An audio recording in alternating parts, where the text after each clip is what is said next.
Next हम discuss करेंगे gene mapping को। जीन मैपिंग हमारे पास बेसिकली क्या है, ये है हमारे पास location of gene on a genome, कि किसी जीनोम में जीन की क्या लोकेशन है, वो किस जगह पर लोकेटेड है। ये हम बेसिकली करते क्यों हैं, क्योंकि हमारे पास एज यू नो किसी भी डीएनए में जब हमारे पास उसके अंदर दो रीजन्स होते हैं, कोडिंग रीजन्स होते हैं और नॉन कोडिंग रीजन्स होते हैं। जो कोडिंग होते हैं जिसको हम एक्सोन्स भी कहते हैं, और जो नॉन कोडिंग्स होते हैं उनको हम इंट्रॉन्स कहते हैं। तो जो हमारे पास ये कोडिंग रीजन्स होते हैं ये हमारे पास साइंटिस्ट के लिए इम्पॉर्टेंट होते हैं, क्योंकि इन कोडिंग रीजन्स को आगे स्टडी करनी होती है, जो कि हमारे पास आगे प्रोटीन बनाने में हेल्प करते हैं, और protein different type of function जो है किसी भी बॉडी में परफॉर्म कर रही होती है। उसके बाद दूसरा ये होता है कि हम इससे जेनेटिक मार्कर्स फाइंड करते हैं।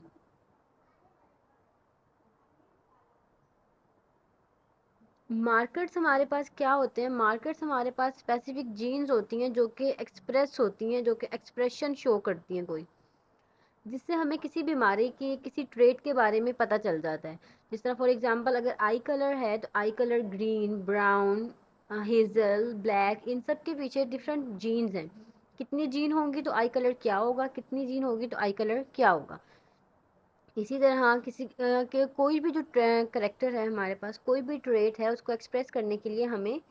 जीन चाहिए होती है। तो जो एक्सप्रेस होती है जीन जिसको हम देख सकते हैं, वो हमारे पास भी डिफरेंट टाइप्स हैं मार्कर्स की, जो हम आगे नेक्स्ट लेक्चर में डिस्कस करेंगे कि हमारे पास किस किस तरह के टाइप्स होती हैं। विजिबल होते हैं, जेनेटिक मार्कर्स होते हैं, डीएनए, आरएनए, फिर हमारे पास वो टाइप्स हम नेक्स्ट डिस्कस करेंगे। अभी हमारे पास और दूसरा हमारे पास जो है, अभी जो हम डिस्कस करेंगे वो है हमारे पास जीन मैप की टाइप्स।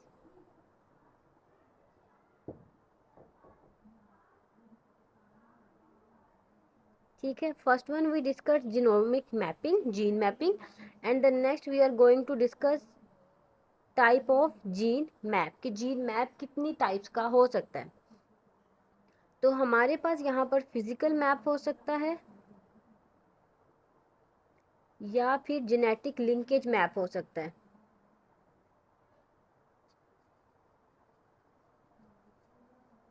अब जो जेनेटिक लिंकेज मैप है, इसमें जैसे कि हमारे पास वर्ड ही आ गया लिंकेज,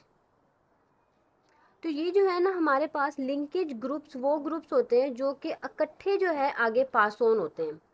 जो कि हमारे पास जो है साथ साथ इकट्ठे आगे जो है पास ऑन होते हैं, वो हमारे पास लिंकेज ग्रुप होते हैं। फॉर एग्जांपल अगर हम देखेंगे एक जो जीन है वो G1 है और दूसरे को हम कहते हैं G2 है।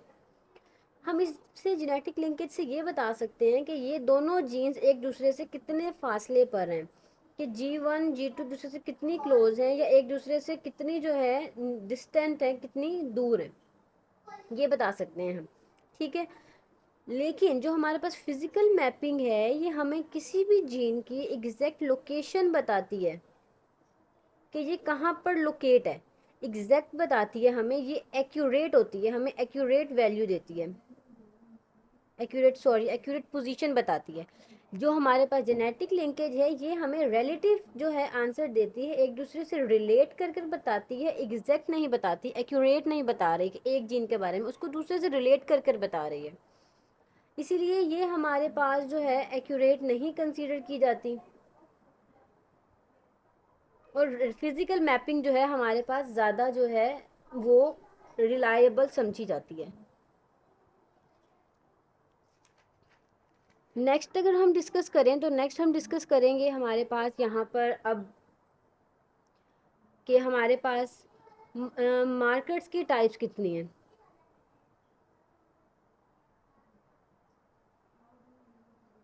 कि हमारे पास कितनी टाइप ऑफ मार्कर्स हैं। तो हमारे पास अब जिस तरह मैंने आपको बताया है कि हमारे पास विजिबल मार्कर्स भी हो सकते हैं, कि जो हमें फिजिकली नज़र आ रहे हों,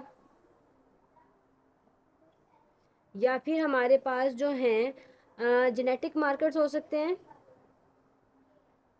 जिस तरह डीएनए आरएनए मार्कर हो जाते हैं जिसमें, या फिर हमारे पास जो है बायोकेमिकल मार्कर्स हो सकते हैं,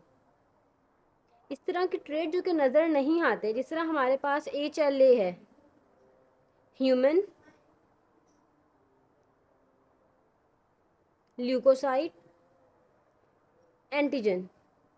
ये हमें अब फिजिकली तो नज़र नहीं आ रहा, कोई फिनोटाइप तो नहीं है ना, लेकिन ये हमें पता है कि इसकी वजह से हमारे पास ब्लड ग्रुप AB O, जिससे हमें पता चलता है कि ब्लड ग्रुप क्या है।